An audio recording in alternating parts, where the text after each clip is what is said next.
En aquesta protesta. Manifest per la llibertat d'expressió i contra la censura institucional. Les parts es comprometen a garantir la llibertat de recepció directa de les emissions de ràdio i televisió dels països veïns en una llengua usada en forma idèntica o pròxima d'una llengua regional o minoritària i a no oposar-se a la retransmissió d'emissions de ràdio i de televisió dels països veïns en aquesta llengua. Es comprometem, a més, a garantir que no sigui imposada a la premsa cap restricció a la llibertat d'expressió i a la lliure circulació de la informació en una llengua usada en una forma idèntica o pròxima d'una llengua regional o minoritària. Aquest text pertany a l'article 11.2 de la Carta de les Llengües Regionals, carta que en el seu moment van signar el govern d'Espanya i de la Generalitat. Potser són europeus sols per a qui els interessa, aquells que ens governen.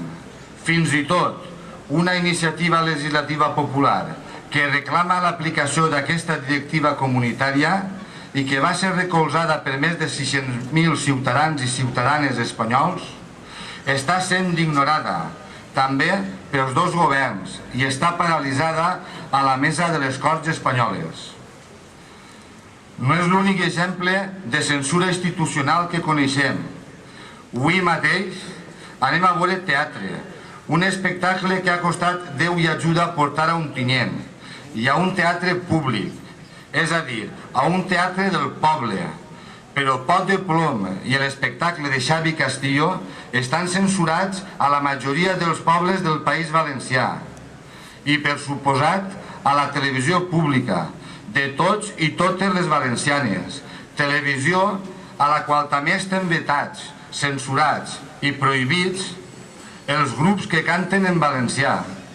També a Ontinyent, a la televisió local, estem cansats de sentir que és una televisió particular de la senyora alcaldessa. Està convertint-se en un costum al so de censurar i manipular, segons el qui governa els mitjans d'utilitat pública.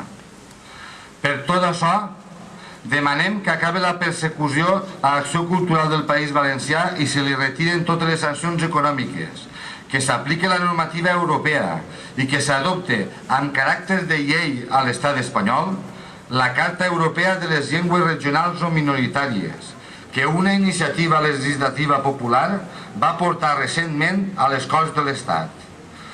Considerem que és un atemptat contra la democràcia el que estem vivint amb el tancament d'una televisió pública en ple segle XXI i el qualifiquem de terrorisme d'Estat. Els ciutadans i les ciutadanes valencians no ens podem quedar de braços creuats.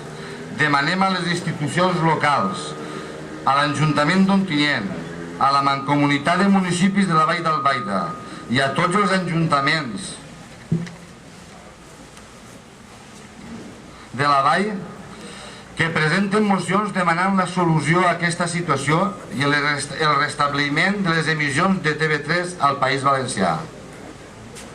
Tanmateix, demanem a tots els ontinyentins i ontinyentines que no es resignen al govern del Partit Popular a Ontinyent i al País Valencià, que alceu la veu, que es mobilitzeu per tal d'acabar amb la manipulació del Partit Popular i aquells que els segueixen recolzant, tant als mitjans de comunicació locals com en Canal 9. No podem continuar callats davant d'aquesta ofensiva casposa i manipulativa, davant d'aquesta contínua humiliació, davant d'aquesta ofensiva contra la llibertat d'expressió. Tots som ciutadans i tots tenim dret a poder mostrar la nostra opció democràtica en els mitjans pagats per tots els valencians i valencianes. Si som capaços de tancar els ulls i no despertar als que estan al nostre voltant, no serem capaços de construir un poble, un país, perquè estem en mans de governants interessats i preocupats pel seu propi bé. Amb el tancament de les emissions i la manipulació de la televisió d'Ontinyent, no podem romandre quiets. Hem de fer córrer la veu de la llibertat, la veu dels canvis petits però possibles. Hem de mirar endavant i això només podem fer-ho si tenim llibertat. Feu saber a tots els del vostre voltant, a tots els ciutadans, que un poble sense llibertat és un poble sotmès, i nosaltres, els ontinyentins i els valencians, som un poble en passat, en present i en futur. Ciutadans i ciutadanes d'Ontinyent, fins on haurem d'aguantar? Ja n'hi ha prou.